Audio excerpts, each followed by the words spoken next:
Estação Hamburgo entrando no ar, segunda-feira, um dia depois do Jogo do Brasil. Isso é terrível. Não é tão terrível assim. Empatamos, tá bom, vamos que vamos. Mas agora a gente vai para muitas notícias, muitas novidades e muita bancada legal hoje aqui. Tá bom demais. Do meu lado esquerdo, Dejair Krumenan. Tudo bem, Dejair? Muito boa noite. Tudo bem, boa noite, Fernando. Boa noite aos demais componentes da mesa. Nosso ex-prefeito Paulo Ritzel, o Carlos Fink e... Kleber da toda Kleber. Kleber. Tá tudo tranquilo, bastante frio como eu gosto. Como tu gosta, né? E o prazer estar de novo agora. Se ele veio de Salvador semana passada e veio. Eu não sei se te avisaram, eu sou fixo agora na bancada da segunda, né? Na segunda? Me correram na bancada das quartas. Eu não sabia disso. Vai pra lá que tá só faltando gente. Então eu tenho que avisar o meu público, 3 ou 4, que é aqui, agora é segunda-feira. Avisa todo mundo. Mas ontem eu tive já o privilégio de avisar 4 ao mesmo tempo. Opa! Eu fui no final da tarde no Big, na padaria, e na volta encontrei a Tânia e a Bruna Spindler e o Júlio Ebert com a esposa. Os 4 na mesma esquina da Júlio de Castilhos. Sim, já avisou todos. E eu tenho te visto no programa, que dia? Nas segundas. Então eles já estão sabendo que eu estou aqui. Então agora tem que avisar só mais uns 2 ou 3. Né? Tá bom, melhorou. Abraço lá, Tânia, Bruna e Júlio e a esposa dele. Coisa boa. Boa noite. Boa noite. Kleber, tudo bem, Kleber? Esse cara é muito conhecido em toda essa... A rede musical do Vale dos Sinos aqui, todo mundo te conhece, né, Kleber? Muito boa noite. Boa noite. Música presente. Toda música presente. Boa noite. É isso aí, né? Estamos aí com essa mesa repleta de celebridades aqui, né? Além de DJ, tu toca algum instrumento também? Cara, faz 20 anos que eu tô tentando tocar alguma coisa. E não consegui ser feliz ainda. Quantos anos tem a toda a música? Tem 12. Então como é que tu toca 20? Já são 20 anos que eu trabalho na área de instrumentos musicais. Vamos descobrir isso. Carlos Fink, muito boa noite, Carlos Fink. Boa noite, Fernando. Boa noite, Paulo, Kleber, Dejair. Sempre é um prazer estarmos mais uma segunda, mesmo que após um empate do nosso glorioso Brasil, né? No futebol, que é uma Copa do Mundo que no Brasil ninguém está olhando, muito poucas pessoas estão olhando, né? É porque realmente o momento da economia brasileira não é para festa nem para jogo. As pessoas querem trabalho, querem salário, elas querem educação, elas querem segurança, muito antes do futebol. E quando tu vê que os jogadores ficam aí se preocupando com a vaidade pessoal deles e não com a equipe, né? Um faz um rolinho na cabeça, o outro faz uma tatuagem, aí mostra, aí corta o cabelo diferente. Então isso fez com que o brasileiro largasse um pouco a seleção brasileira. É a primeira vez que eu vejo uma Copa do Mundo não ser assim curtida pelo brasileiro. Tá muito aquém daquilo que nós já fomos de torcedor para o Brasil. Aí tu ouve nas redes sociais os motivos são esses, né? A preocupação dos jogadores que são com altos salários, né? Se preocupando com o que vão ganhar, 1.300.000 para ficar campeão, e aí se preocupam com todas aquelas vaidades pessoais, deu nisso aí. E um detalhe que eu observei ontem, me desculpa já interrompendo, que nem diria o Jô Soares, eu não lembro de ter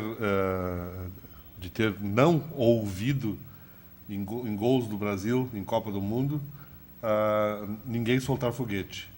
Ontem eu não ouvi, pelo menos na zona onde eu moro, não soltaram foguete. Ainda não é hora. Ouvi foguete. Ainda não é hora, espera mais um pouquinho. Não, mas o povo soltava foguete antes, quando entrava em campo. Quando o Galvão Bueno gritava bem amigos, não sei o quê, já começava a soltar foguete. Parou. Mas se a gente vê toda essa ostentação, e daí tu ouve uma entrevista, eu ouvi uma entrevista do Neguinho da Beija-Flor esta madrugada, dizendo que vai embora do Brasil, por causa dessa falta de segurança no Rio de Janeiro, que ele estava caminhando e deu um tiroteio lá no Rio de Janeiro, onde ele estava caminhando com a esposa dele. Então ele está decidido, vai embora do Brasil. Né? Em função, o cara mora no Rio de Janeiro, um cara super bem sucedido, um cara com todas as raízes culturais, de vida, de família, tudo no Rio de Janeiro, no Brasil. A viver no Rio de Janeiro. E vai Mas embora. eu ouvi dizer, Fink, que a Força Eu queria Nacional de apresentar- Segurança, essa, que está agora comandando a segurança no Rio de Janeiro, vai levar o secretário daqui. O daqui? Que tá coisa resolvendo boa. tudo aqui. Eu não sei se vai ser bom ou vai ser ruim. Um tal de Vai ser general. ruim pra quê? É um tal de general de 4 estrelas sentado atrás da mesa com o resto eu vou deixar por conta. Mas o programa continua. Né? O programa continua. Vai lá, Fernando, desculpa. Carlos Fink, tu tava falando.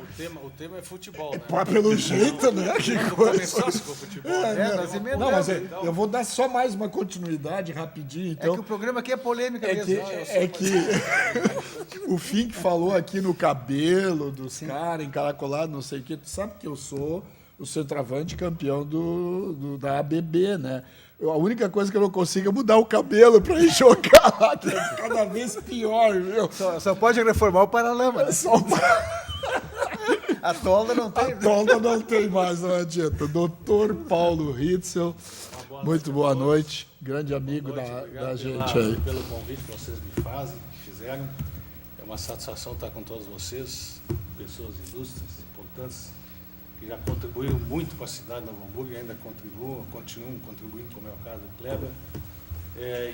A questão é futebol, né? Eu acho que o Fink colocou, e todos colocaram, uma coisa interessante. Então eu vou relembrar alguma coisa que eu li, não sei se foi nas redes sociais ou algum jornal, onde disseram assim, olha, o Canadá não conseguiu se classificar para a Copa do Mundo. Em compensação, é o primeiro em qualidade do mundo, é o primeiro em educação no mundo e é a melhor qualidade de vida do planeta.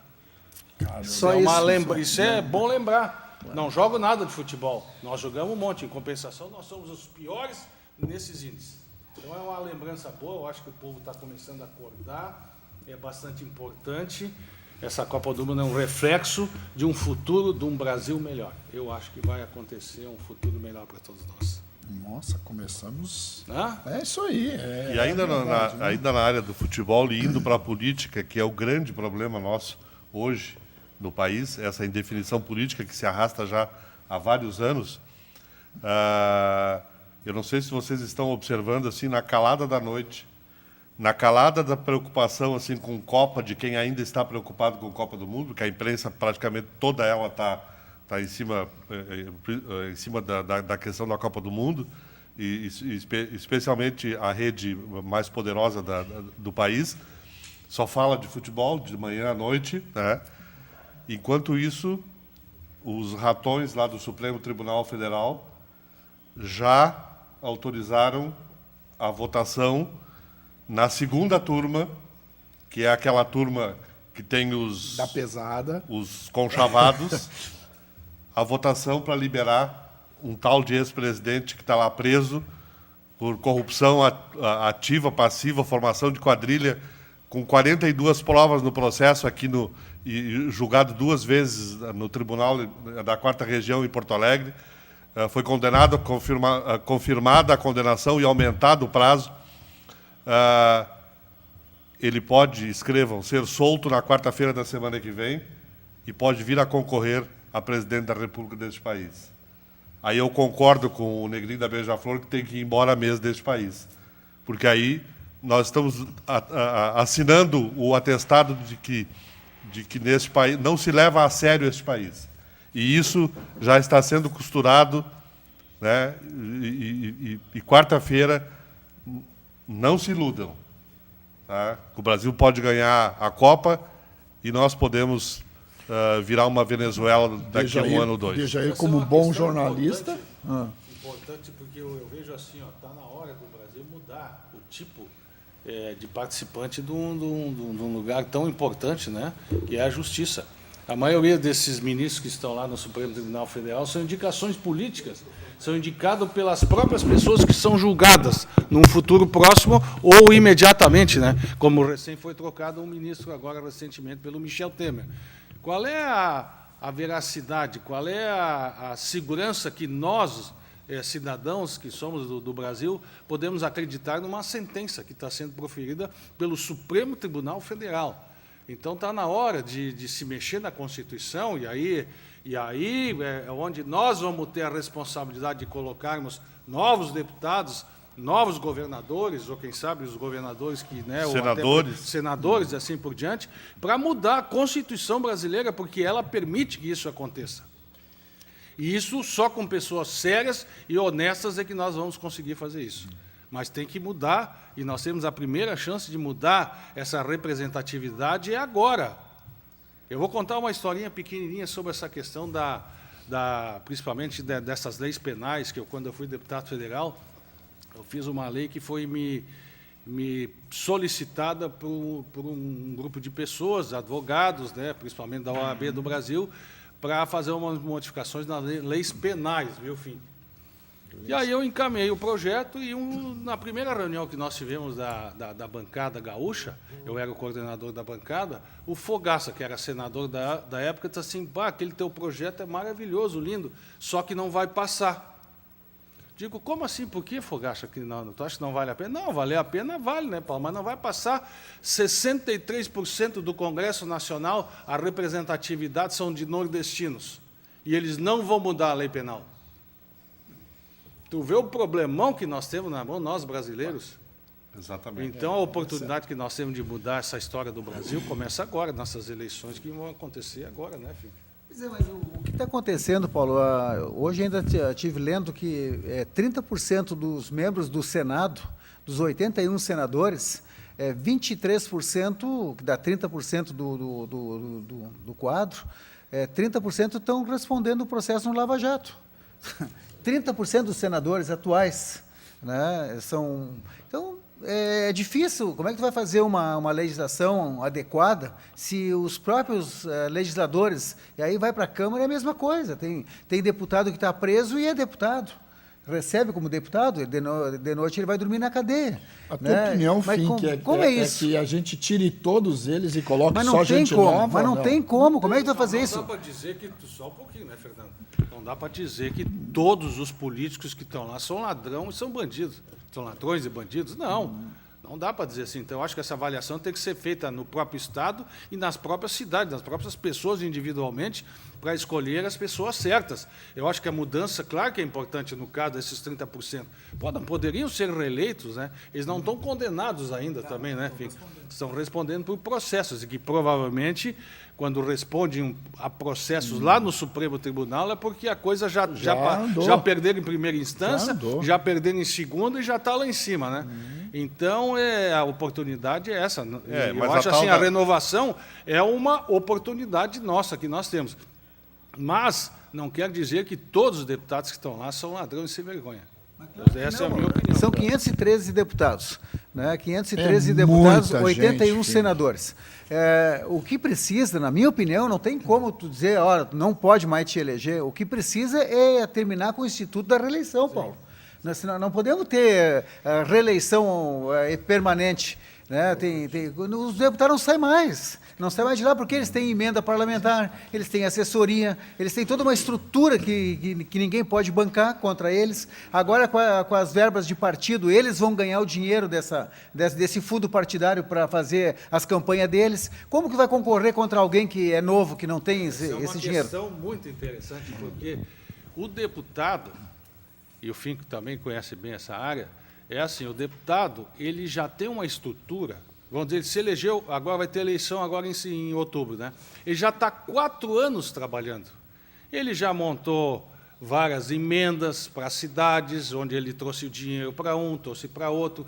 Durante o ano todo, ele ajudou um vereador aqui de uma cidade, ajudou um vereador de outra cidade, compareceu dos eventos. Isso que a dificuldade que tem de quem está chegando e ainda brigar por uma vaga é muito difícil, muito ruim. Até essa que o Fink falou, a questão da verba partidária que está vindo aí, a verba eleitoral, essa verba vai ser distribuída para poucos. E para quem? Para aqueles que já estão com o mandato e já estão com uma campanha pronta de 4 anos. Quem está chegando, que é onde nós vamos entrar na questão da renovação, vai ser muito difícil. Vai ser preciso uma esperteza muito grande, um discernimento muito grande da população e enxergar isso. Paulo, e o que é nós muito temos- difícil, porque quem tem dinheiro compra a imprensa, compra o presidente da associação de bairro, que mora lá na vila não sei da onde, chega lá e dá para o cara, olha, estou aqui, está aqui o dinheirinho, tu vai lá e diz que eu sou bom. E funciona assim. Ele é o líder da vila e ele faz a festa e diz, olha, o meu candidato é o fulano de tal. E as pessoas votam e não olham o passado. Não, né? 513 não é um número muito elevado, Claro Paulo, que na tua é, opinião? demais. Mas isso já é... Existem relatórios em todos os cantos do país. Né? Como Todas as fazer pessoas- para diminuir esse número? é um dos congressos mais dispendiosos, de mais gente inúteis que existe em todo o país, num local só. Mas é verdade. Boa, é verdade. Mas é verdade. Pega as nossas E um câmaras dos de mais vereadores caros, também. um dos mais caros do mundo. Olha as indicações políticas que tem por aí, não sei se aí pode ver aqui em Novo Hamburgo mesmo, for o caso, vocês sabem que funciona assim. Então, esses critérios têm que ser mudados, como disse muito bem o Fink, tem que ser mudados, para que esses caras não possam se reeleger ou que haja um discernimento muito grande. Aí é que está, essa eleição depende muito de você, eleitor. Examine, olhe bem quem vai votar, para que a gente possa ter um Brasil melhor. Muito bem. Eu quero falar um pouquinho, já que nós estamos na política e no futebol. A política e o futebol atrapalham o comércio? Tu, como representante do comércio na nossa bancada hoje, principalmente, né? Como é que funciona isso? Realmente parou o movimento, o futebol atrapalha a Copa do Mundo, essa questão política que deixa o nosso país nessa indecisão em gasto, não gasto, compro, não compro, como é que é? Como é que isso funciona no comércio? Bom, a gente está sempre tentando mudar, né, a própria opinião, mas infelizmente ela influencia. O mercado hoje, o próprio comércio no geral, assim, que nem o Fink mesmo falou, e o pessoal comenta, e a gente vê a questão política que o Paulo colocou, Os inúteis. os inúteis, e realmente o nosso país está trancado, assim, tá? Nós da população, a gente que trabalha, que levanta, que está todo mundo, independente do horário que for levantar, porque eu levanto tarde para trabalhar, isso é certo. Né? Mas compensação também fico até madrugada. Eu tenho trabalho inverso, assim, que nem eu falo para a galera, né? Às vezes eu estou respondendo mensagem de clientes meus à meia-noite. Minha esposa enlouquece, tu não vai dormir? Eu disse, não, estou trabalhando. Tá, mas isso não é hora. Só que essa hora que o cliente está disponível para me poder responder para ele. Verdade. Né? Então a gente está sempre procurando esse cliente, procurando mudar, mas influencia. Os nossos últimos meses, assim, desde que iniciou o ano, a gente vem com grandes dificuldades, né? Desde que começou esse tumulto, esse lava-jato, essa coisa toda que está acontecendo, que vem acontecer, que vem mudando, aí quando a gente tem um momento assim de que agora o mercado vai dar uma melhorada, aí vem uma greve dos caminhoneiros. Não sou contra, bem pelo contrário, sou bem a favor. Acho que todo mundo tinha que fechar e ir para a rua, se é para todo mundo ir. Aí, logo depois que começa a melhorar, a gente começa. Daí que vem? Vem uma alta do dólar. Né? E que é o que nos complica, porque praticamente nós trabalhamos com... Hoje, 90% dos produtos numa loja de instrumentos musicais, ele é importado, ele vem da China. Fabricado na China. E a gente recebe atualizações de tabela, com um aumento, às vezes, de 15%, 10%, 20%, ou que nem na última agora é 30%. Repassar, não consegue. E a gente não repassa esse valor, a não ser que quando haja uma nova compra. Então a gente está passando uma dificuldade. Eu acho que não é só a questão dos instrumentos musicais, mas o comércio geral, né? Ele está sofrendo. A economia sofre diretamente das decisões políticas do Congresso Nacional, do Estado e da Câmara de Vereadores. Nós temos aqui um secretário dos Comércios que sabe bem como é que funciona de perto uma prefeitura, uma cidade mal administrada, tanto pela Câmara de Vereadores como pela própria prefeitura, ela reflete economicamente no município. Por exemplo, tu pega Campo Bom, vamos pegar Campo Bom, Estância Velha, Dois Irmãos, lá tiveram problemas econômicos enormes. Mas o que fez o poder público lá? O que eles fizeram? Fizeram um loteamento industrial para combater a crise. Tu pega Campo Bom, fechou Catleia, fechou Timito Irmãos, fechou Strasburger, Jubileu, etc. Reicher fechou. Mas e como é que está a cidade? Teve alguém lá, uma administração razoavelmente bem feita, e que se preparou para isso. Tu vê como é importante a política nessas questões. Aqui em Novo Hamburgo, não nos preparamos para isso. Infelizmente, o que a gente vê, Mas Paulo, tu vê como o FIC pode dar o melhor depoimento do que eu, porque a crise política reflete diretamente na economia e no dinheiro do bolso do cidadão. O sistema político do Brasil ou de qualquer país, ele reflete direto na economia em qualquer lugar do mundo. Olha os Estados Unidos. Mudou o governo, deu aquele espaço de tempo lá, até que todo mundo se entendeu de novo. Né? Hoje, os Estados Unidos tem o menor índice de desemprego da história dos Estados Unidos. Né? Hoje é de 3% a 4% o índice de desemprego. Nós aqui no Brasil... Graças ao Trump. Então. O Trump melhorou. Ele é um nacionalista. Pode ter desdobramentos, pode ter outros desdobramentos, mas no momento atual ele conseguiu fazer com que a economia dos Estados Unidos melhorasse. A gestão. Melhorou o emprego, melhorou em vários aspectos. Pode ter outros problemas no futuro, pode ter, não se sabe isso. Né, o que vai acontecer, essas negociações interpaíses aí que existe, porque no momento que os Estados Unidos sobretaxam um produto, ele melhora para a empresa que está dentro dos Estados Unidos, mas ele piora para aquela que está fora. Quando aquele país se sente prejudicado, ele também vai também taxar os produtos que vêm dos Estados Unidos, também vai acontecer a mesma coisa, como a China fez agora com o frango brasileiro. Né, é o maior importador de frango do Brasil, é a China, e eles agora sobretaxaram o frango. Né, então, está nos criando dificuldades isso, está criando dificuldades no preço para ter a entrada nas negociações. Os chineses são fogo. Primeiro foi o nosso calçado, agora tomaram conta do nosso calçado. Frango, então, estão fazendo frango de plástico. Então a economia, como disse frango aqui com propriedade o Paulo, se um prefeito ele trabalha para o desenvolvimento econômico do município, ele tem várias ações, né, Paulo? Sim. Uma das ações é trabalhar no sentido de ter um distrito industrial. Ele trabalha fiscais. Ele trabalha no sentido de não aumentar, pelo menos, a carga tributária. Né? Não aumentar. O nosso governo do estado é a mesma coisa. Nós temos uma alta taxa tributária estadual maior que outros estados, vizinhos, inclusive, que Santa Catarina, que São Paulo, que o Paraná. Né? Nós temos o maior ICMS de comunicação e de energia elétrica do Brasil. Nós temos aqui no Rio Grande do Sul. É 30%. Tá cara, hein? 30% é Eu vi imposto. minha conta essa semana, pensei, meu Deus do Mas céu, é um não imposto, possível Paulo. É que eu 30. estou gastando tudo isso de energia elétrica. Paulo, na é o minha casa. imposto. Paulo, Quanto é de imposto? Paulo, olha as bandeirinhas lá. A minha conta lá de casa veio com 3 bandeiras diferentes no mesmo mês. É isso aí. Então, quando aperta o bolso, eles aumentam Mas no mesmo... a tal da bandeira, a Mas cor. Eles nunca saem perdendo. Se tu tem uma conta de R$100, 30% é ICMS. Isso é um absurdo, isso. Na comunicação é a mesma coisa, nas TV a cabo é a mesma coisa. Né? É 30% aqui no Rio Grande do Sul, e por que em Santa Catarina é 12%? Né? Por que São Paulo é 12%?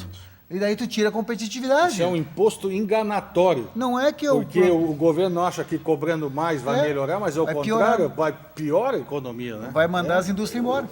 E quem paga somos nós. Sempre estoura no mais fraco. Então nós temos uma consequência nacional, que nós temos hoje, os dados oficiais, eles dizem que tem 14 milhões de desempregados no Brasil, mas é muito mais do que 14 milhões, porque tem outros 10 milhões que estão fazendo bico, que não são computados aí, que são 24 milhões de desempregados no Brasil. Isso é uma coisa, isso não é sustentável isso. Né? Se nós estamos falando que os Estados Unidos têm 3% da sua massa trabalhadora desempregada, nós estamos falando que no Brasil é 24%. Né? Então, isso é uma coisa que reflete daí no comércio. Está dizendo que não é sustentável, mas quem sustenta, na verdade, somos nós. Né? Mas não tem mais. As pessoas dizem, mas é o Bolsa Família. Mas o Bolsa Família, gente, é uma coisa tão... Ela custa caro, mas é tão pouco para quem recebe. Né? E o que é o Bolsa Família? O Bolsa Família o objetivo é fazer com que a mãe e o pai mantenham o filho na escola. Porque se o filho não estiver na escola, não estiver com os atestados de matrícula, não estiver com a frequência tudo em dia, as vacinas, enfim, ele cai fora do Bolsa Família. Né? Então, é um jeito que o governo achou, nem é para dar dinheiro para quem está desempregado. Mas daí tu entra numa outra seara, que é a questão do currículo, né?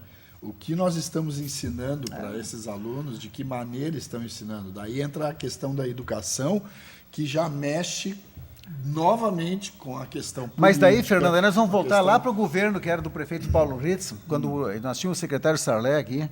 Né? Eu acho que o Dejair teve também um tempo junto com o Nelson Ritz na prefeitura, né? Onde nós tínhamos os alunos... Eu tive o privilégio de trabalhar com o Nelson Ritzel e com a secretária Sueli Copete. Então, naquele tempo, as crianças ficavam o turno inteiro dentro da sala de aula, ou dentro da escola. Né? Por quê? Porque tanto o prefeito quanto a secretária entendiam que o segundo turno era extremamente fundamental para o desenvolvimento da educação do município e também para matar a fome das crianças, que a maioria tinha a única refeição na escola. Então, isso tudo vai ter reflexo no futuro. Se nós temos uma massa de pessoas sendo mal educadas, assim vamos dizer, nas nossas escolas, né, o que vai gerar isso no futuro?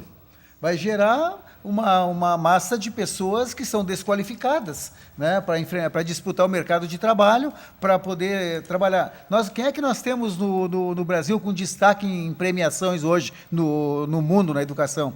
Não tem nada. Nós não temos destaque nenhum. Nós temos uma escola aqui no Novo Hamburgo que é modelo para o Brasil inteiro, que é aqui em cima, Liberato. Né? Outras escolas profissionalizantes que nós tínhamos aí estão totalmente desassistidas, que é o Senai, que era o Pasqualini. Né? São escolas profissionalizantes que, no meu entender, é o que deveria ser estimulado e está sendo desestimulado. Né? A escola profissionalizante deveria continuar sendo por todos os governos, tanto do Estado como do município. O que o município está fazendo na área da profissionalização? Nós temos que trabalhar isso. Enfim, que eu diria que país mal educado, Estado mal educado, município mal educado, vira massa de manobra política. É isso aí. Aí o governo tem que amenizar a dor dessas pessoas, da fome, com bolsas. E aí essas pessoas passam a ter como único rendimento estas bolsas que dão algum alimento para os seus filhos, como a salvação do planeta. Né? E aí eles passam a votar e os políticos espertamente passam a manobrar a população da forma como eles bem querem. Mas tu sabe que eu já penso... A prova é disso, nós temos um candidato preso, tá? E que pode se eleger presidente amanhã. Por quê? Porque o povo idolatra ele. O Nordeste tem verdadeira paixão por ele. Né? Mas tirou o pobre da linha da pobreza. Se tirou, nós não teríamos 24 milhões de desempregados. Né? Ele alcançou uma bolsa que manteve essa população sob o comando deste programa de poder que foi criado pelo partido que banca esse cara. Mas eu já acho, Dejair, que o próprio político já perdeu todo esse efetivo que está te referindo das pessoas pobres e mal educadas, já perdeu para o narcotráfico. O tráfico hoje ele tá assumindo essa paternidade, porque ele paga muito melhor do que a pessoa trabalhando, ele paga muito melhor que os governos, ele paga muito melhor que qualquer emprego. Então, se nós não tomarmos conta, se nós não assumirmos essas crianças, eles vão pelo lado mais fácil. Eles vão naquele lado que pode comprar um tênis novo, o outro já pode comprar uma motinha, o outro pode comprar um automóvel, o outro já pode levar dinheiro para casa. Eu ouvi testemunho de mães, Paulo, a mãe dizer, olha, meu filho, ele vende droga, e ele leva comida para dentro de casa. Vocês querem que eu tire ele? Não dá para tirar ele. Então nós temos que ter alguém que assuma isso, DG. Não é uma questão mais ideológica, é uma questão de sobrevivência. É uma questão de sobrevivência da família. Então, muitas vezes, um filho menor está sustentando a família com droga, vendendo droga, sendo mula, levando droga para dizendo que aumentou isso nos últimos anos. Não, está aumentando violentamente. Então, pegando o que o Jair está falando, essa questão das administrações do Brasil nesses últimos anos foi péssima, foi ruim, porque não melhorou, a Bolsa Família não melhorou, a condição de vida Muito pelo contrário. de nós, né, que somos os cidadãos do Brasil. O IDH, por exemplo, que é o Índice de Desenvolvimento Humano, que avalia todas essas questões, principalmente a educação, nós estamos em, lá sei eu que lugar no mundo, nós estamos lá nos dos últimos do mundo. E pelo que eu li nessa reportagem, falando do IDH, um país que tem 20% de desempregados está no caos, no limite do caos, do desastre total. Nós já passamos para 24?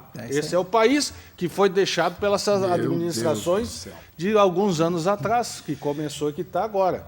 Então, tem gente sendo presa nesse momento por causa disso também, né? Exatamente. E tomar que continue, né, gente? Pelo amor de Eu Deus. preciso fazer um rápido intervalo, mas a gente já volta em seguida com mais Estação Hamburgo. Eu quero saber a opinião de vocês sobre a UPA, que inaugura nesse próximo final de semana. Finalmente, Tardiamente, né? mas está abrindo, pelo menos, né? Vamos lá, a gente já volta com mais Estação Hamburgo.